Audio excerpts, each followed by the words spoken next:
Guys, നമ്മുടെ viral cucumber ജ്യൂസിൻ്റെ ശേഷം അവരെന്നോട് പറയാണ്, എന്നാൽ നീ ഞങ്ങൾക്ക് മിൻറ്റ് ലൈം ഉണ്ടാക്കി തരുമോയെന്ന്. പിന്നെ മിൻറ്റ് ആരോഗ്യത്തിന് നല്ലതാണ്, ഞാൻ ഏറ്റെടുത്തു. ഫസ്റ്റ് മിൻറ്റ് വേണം. ഇത് ഞാൻ വീട്ടിലുണ്ടാക്കിയതാണ്. നിങ്ങൾ പുറത്തുനിന്ന് വാങ്ങിയെങ്കിൽ അത് ഒരു അരമണിക്കൂറെങ്കിലും വെള്ളത്തിലിട്ടേക്കണം. കാരണം അതിൽ ഒരുപാട് കീടനാശിനി അടിച്ചിട്ടാണ് അത് വരുന്നത്. ഇത് വീട്ടിലുണ്ടാക്കിയതുകൊണ്ട് ധൈര്യമായിട്ട് യൂസ് ചെയ്യാം. അപ്പോഴേക്കും സിധു എന്നെ കാത്തു നിൽക്കുന്നുണ്ടായിരുന്നു. ഇനി നമുക്ക് ഇൻഗ്രീഡിയൻസ് നോക്കാം. Lemon, ginger, mint. എന്നത്തെയും പോലെ നമ്മൾ ഫസ്റ്റ് ലെമൺ സ്ക്യൂസ് ചെയ്യുന്നു. അതിന് ശേഷം കുറച്ച് തോനെ മിൻറ്റ് ഇടുന്നു, കാരണം മിൻറ്റ് ലൈം അല്ലേ. പിന്നെ ജിഞ്ചർ ഇട്ട് കൊടുത്തു. അതിന് ശേഷം കുറച്ച് തോനെ ഷുഗർ ഇട്ട് കൊടുത്തു. പിന്നെ ഒരു ഗ്ലാസ് വെള്ളം. ഇനി ഇത് ബ്ലെൻഡ് ചെയ്യാം. കുക്കുംബർ ജ്യൂസ് ഉണ്ടാക്കുന്ന ടൈമിൽ എന്നോട് കുറേ ആൾക്കാർ ചോദിച്ചിട്ടായിരുന്നു, ആകെ ഒരു കപ്പ് വെള്ളമല്ലേ ഒഴിക്കുന്നത്, ഇത് നിങ്ങൾക്ക് തികയുന്നുണ്ടോ അങ്ങനെ കുറേ കാര്യങ്ങൾ എന്നോട് ചോദിച്ചിട്ടുണ്ടായിരുന്നു.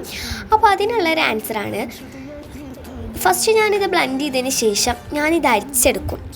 അങ്ങനെ അരിച്ചെടുത്തതിന് ശേഷമാണ് ഞാൻ കൂടുതൽ വെള്ളമൊക്കെ ആഡ് ചെയ്യുന്നത്. അപ്പോൾ ഞാൻ 2-3 കപ്പൊക്കെ ഒഴിക്കാറുണ്ട്. നിങ്ങൾക്ക് നിങ്ങളെ ഇഷ്ടം പോലെ ചെയ്യാം കേട്ടോ. ഞാനിപ്പോൾ എന്നും എങ്ങനെയാണ് ഉണ്ടാക്കാറ്, അപ്പോൾ ഞാൻ പതിവ് പോലെ ഇന്നും അങ്ങനെ തന്നെ ഉണ്ടാക്കിയതാണ്. പിന്നെ ബോഡി ഒന്ന് തണുക്കട്ടെ എന്ന് വിചാരിച്ചു. അങ്ങനെ ഇതാ കുറച്ച് ഐസ് ക്യൂബ്സ് ഇട്ടു. ഐസ് ക്യൂബ്സ് ഇടുന്നതാണ് ബെറ്റർ, കാരണം ഒന്നുകൂടി ടേസ്റ്റ് തോന്നും. അങ്ങനെ ഞാൻ കുടിച്ചു നോക്കിയപ്പോൾ ഗൈസ് അടിപൊളി. ഞാൻ ഉണ്ടാക്കിയോണ്ട് പറയില്ല, അത്രയും സൂപ്പറായിരുന്നു. Must try guys.